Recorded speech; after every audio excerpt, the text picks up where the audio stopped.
After watching this Sporting Icons video, I've had to re-edit this section I was going to do about Claressa Shields and a potential Savannah Marshall matchup. Saturday, in my opinion, was not a good night for Claressa Shields. First, we need to deal with the cold nature of Savannah Marshall's performance. As I said on a hangout, it wasn't like, the typical cliche, she didn't get out of first gear. She didn't even get in the car and knocked out her opponent. It was like sparring. Not even sparring, pugilistic terrorism, basically. Claressa made several points post-fight saying Savannah's not going to knock her out.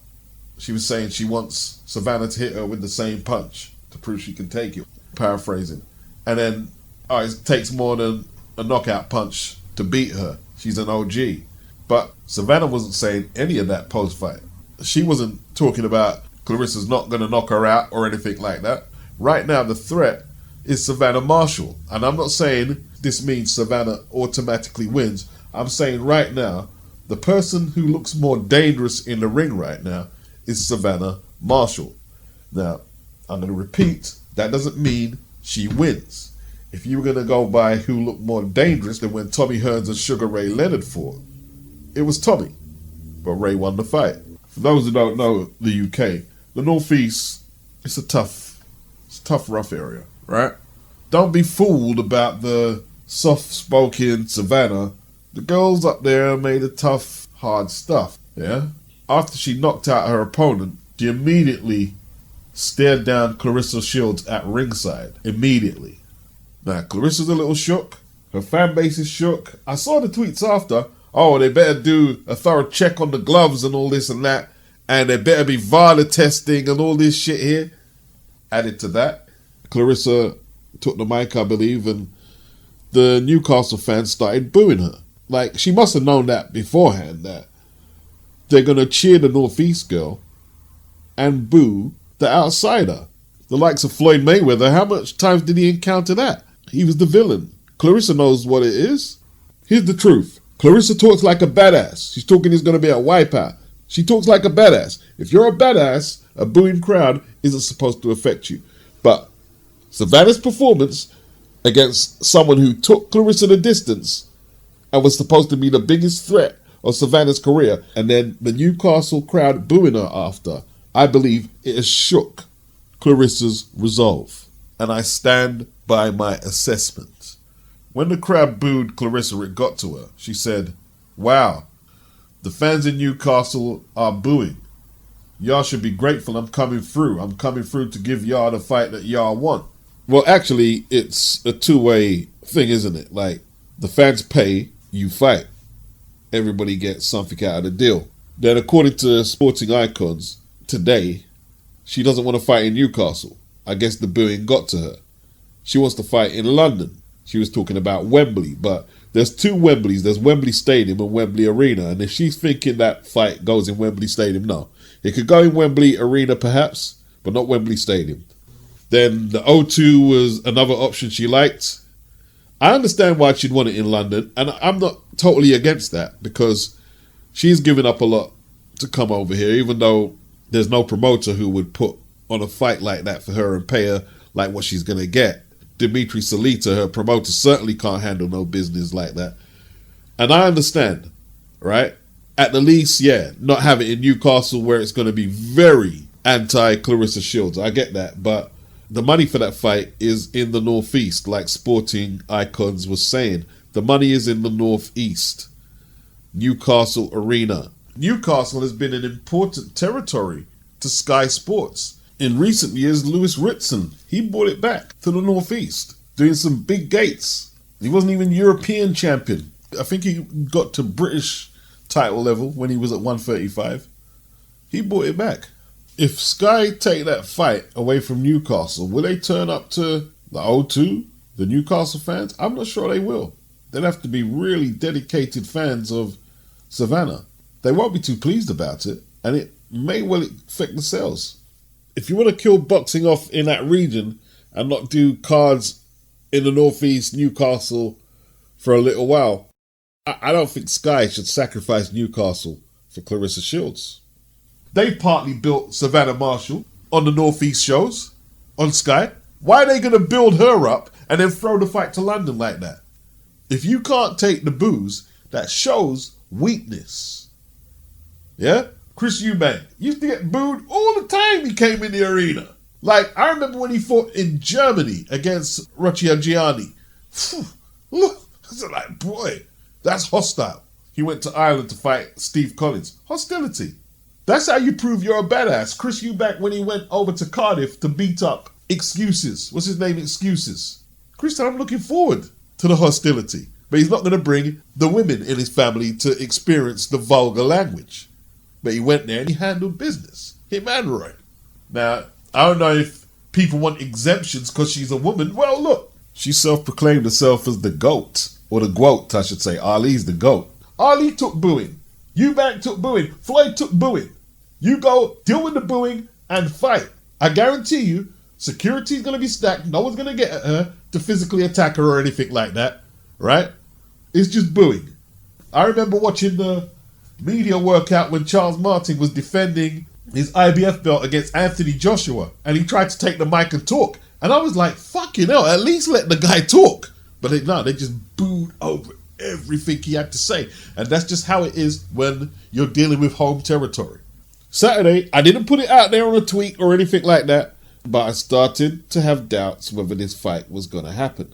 When she made that tweet about the Newcastle crowd and the way Savannah performed, if she pulls out, she's going to damage control the situation as best she can to make out that it wasn't her fault and that she really wanted to fight. Now, changing the location is just the start. We're going to see a lot more demands, maybe a pay increase, and some other concessions. She's going to make this fight difficult to make. I can see it right now. I think the onus is more on breaking down what Clarissa has to do to beat what looks like a phenomenal puncher for a female boxer. I believe Clarissa would benefit from that training exercise where they have the ropes over the ring and you have to crouch down and it stops you from standing upright. It's designed to make you fight out of a crouch. And I'd like to see her fight out of a crouch, use ambush tactics, get in and out, pick a shot, pick two and out. There are gaps there because Savannah, for the most part, is used to just doing what she's doing without much resistance. And she's been successful. She's getting a lot of knockouts. So she's walking through a lot of opponents and bad habits can creep in that are not noticeable because she looks so impressive the way she's finishing her opponents off. And sometimes she'll stand in front of you looking for the shot, and her opponent on Saturday did catch her a couple of times with some good right crosses. Savannah took them no problem at all. Clarissa also has to deny her leverage, and when she's up close, I think she has to really try and rough Savannah up. I'm not sure if Savannah can fight at a hard pace inside, and if Clarissa can bring the attrition, then we're going to have a fight. We are going to have a fight. A lot of people are talking about Savannah Marshall's opponents and they're not up to par. They're counting how much losses they have and the weight classes they fought at, that they're not legit middleweights. But at the same time, this is the second common opponent that Savannah and Clarissa have fought, and Savannah has dispatched them with consummate ease while they're taking Clarissa the distance. I look at Clarissa in her last fight. That was on Sky. Was that opponent any better than the one Savannah fought? And she took Clarissa the distance. Clarissa threw everything at her. She was looking for the knockout. She just couldn't get it. I don't think she scored a knockdown. So the power gap is relevant to talk about, even if you want to argue that Clarissa's competition has been a lot stiffer. Let's talk about the speed. A lot of people say Clarissa will be too fast for her. Well, Clarissa fights at a faster tempo. She has to throw a lot more shots than Savannah because she needs to throw more shots to make an impact with her offense because she doesn't have that power that Savannah has. If Clarissa attempts to throw as much shots as she has against her previous opponents, she could end up in trouble because she'll likely leave herself open to the rangier, longer-armed Savannah, who can hit very hard. That's why I said earlier, I'd like to see Clarissa fight out of a crouch, keep low, use her footwork, ambush attacks, get in, get out. Also, timing can beat speed. So, I don't know if the speed is going to play out the way some people think it's going to play out. It will be a factor, but we'll have to see how it plays out. So Ben Shalom has just got to tie up the details and make the announcement that this fight is going to happen. And they're very aggressively pursuing this female boxing phenomena after Eddie's left. This is arguably the biggest female fight. Savannah versus Clarissa. Some people say it's Katie Taylor versus Amanda Serrano. But a lot of people are actually saying they want this fight, Clarissa versus Savannah, ahead of that. I don't know, I'm in two minds, you know. I think Amir Khan should make a statement against Florian MARKU. MARKU, in the early rounds, will not be able to cope with Amir Khan's hand speed. This ain't Kell Brook. Kell Brook was on the offensive, but you could see him slipping Amir Khan's leads. This guy doesn't know how to slip a punch from what I saw on Saturday against Chris Jenkins. Yeah? He got cut up, his face was cut up, and he just kept walking into punches. Even when he got cut, he didn't try and back up and reassess the situation. You know what I mean? It's like Chris can't take the best punch. But to me, it looked like he was handling MARKU. It looked like he was handling him. Then MARKU's strength and power just overwhelmed Chris. Good win, career best win, but yo, if Ben Shalom really wants it and he's going to cut the check, a good check for Amir, Amir should take this. He should take it. Chris Jenkins is nowhere near the fighter that Amir Khan is. Nowhere near. Nowhere near. Even at this stage of Amir Khan, even at this age of Amir Khan, he's nowhere near in Amir Khan's league. Amir should just stipulate that MARKU has to wear the Grant's gloves, not no puncher's gloves or anything like that. MARKU is not no massive hitter. He's heavy-handed, relatively heavy-handed. He's not a massive hitter. I don't know if he pushes a lot of weights or whatever. He's very bulky, isn't he? Not really a boxer's physique per se. He looks strong. He looks very strong. Ben Shalom also announced the signing of Olympians, Lauren Price and Carries Ardingstall. They're about to turn pro with Boxer XX.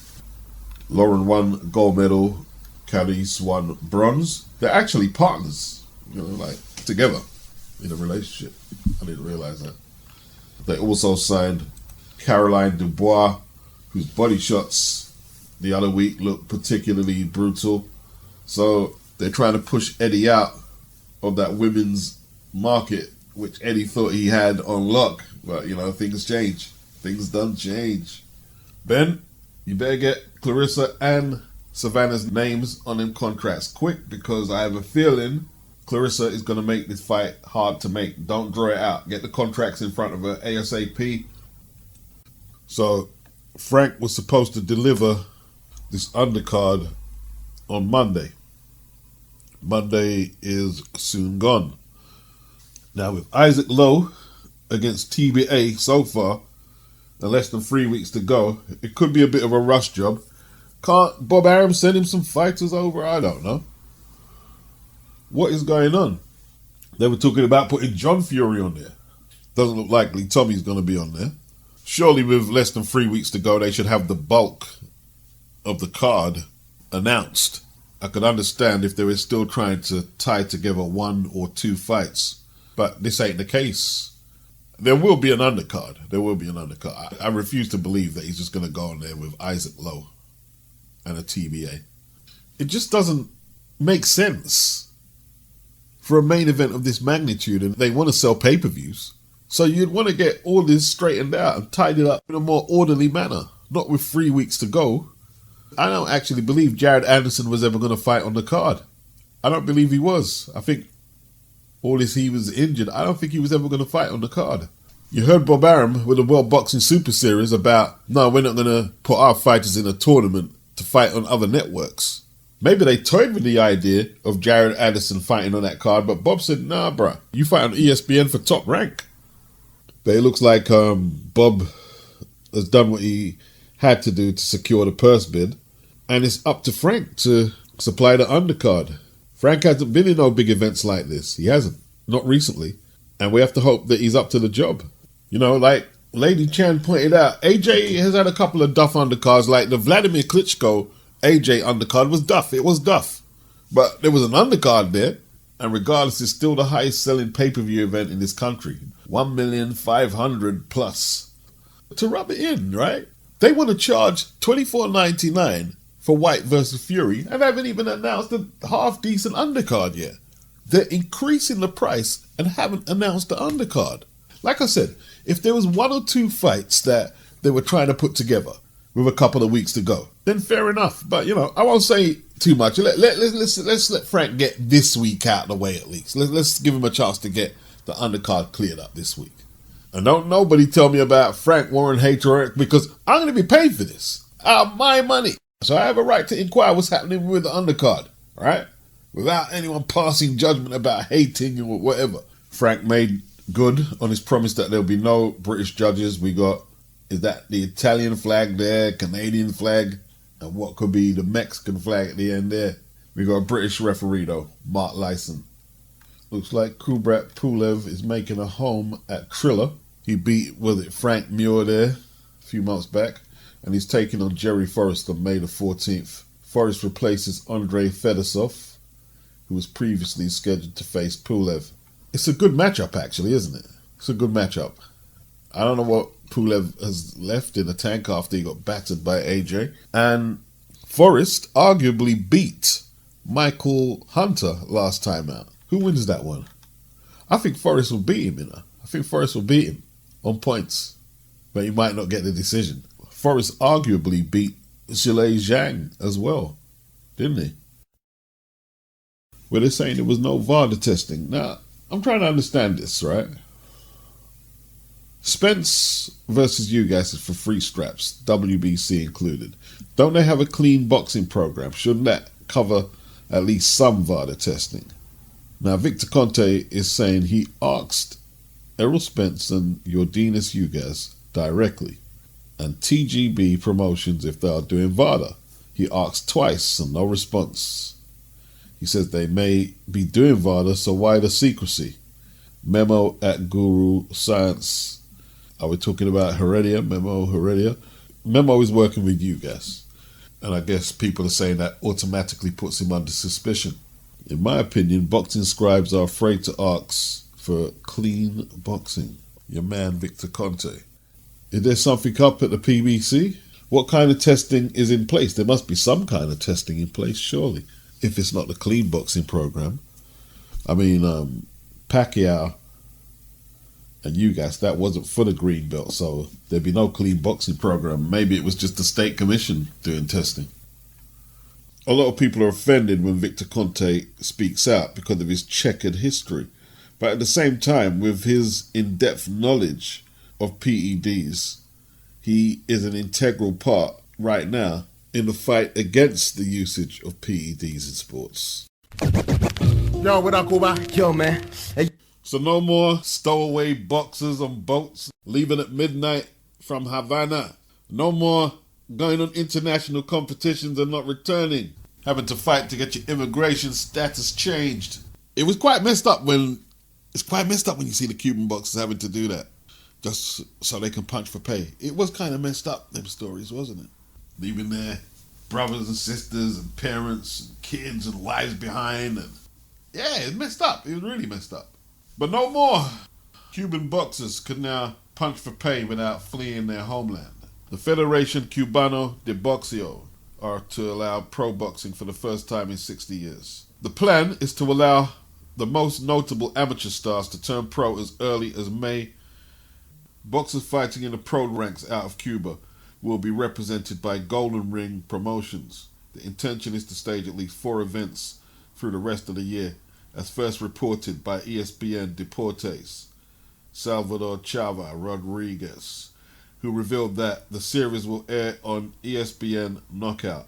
3.5 years ago, a serious analysis began that has resulted in the approved agreement and will be seen by the direction of the country's sport and the Cuban Boxing Federation with Golden Ring Promotions for the representation of Cuba in its entry into professional boxing. Who are we likely to see? Well, there's the Olympians who are going to turn pro, Lazaro Alvarez, Andy Cruz, Ronil Iglesias, Julio Cesar La Cruz, and Arian Lopez. Now, In 62, pro boxing was outlawed in Cuba. Castro saw pro boxing as a practice that was corrupt. And of course he was right. Of course it should be down to the pugilists if they want to partake. He shouldn't take their decision out of their hands. Now there have been Cuban boxers getting paid who have been allowed to stay in Cuba. They've been in the World Series of Boxing though. But now we're talking full, all-out professional boxing. And this is just the right time for the Cubans to be doing this, you know, like with all these promotional outlets opening up, and they'll travel. They will travel to America. They'll travel to Europe. They'll do whatever they have to do. They'll travel. They're very adaptable people. I've got a few Cuban buddies and they're very adaptable people. For those who are isolated thinking it's always going to be like this, boxing's always going to be one way, the landscape could be changing yet again. See, these are good fights, man. Like, as soon as Frank Warren beat Eddie for the purse bid, oh, Eddie's losing it. Frank loses a lot of purse bids. He lost to Don King, whether he deliberately done it or not, he lost that one. And he's lost this purse bid, UDOFIA versus Bentley, for the British middleweight title. What both Frank and Eddie are doing, if their fighters lose one fight or two, they're not fucking with them like that no more. So after Denzel lost to Felix Cash, Frank's not going all out for Denzel no more. This is very good for the domestic scene. It's free to air boxing on Channel 5. Wasserman, the Sowland Bros.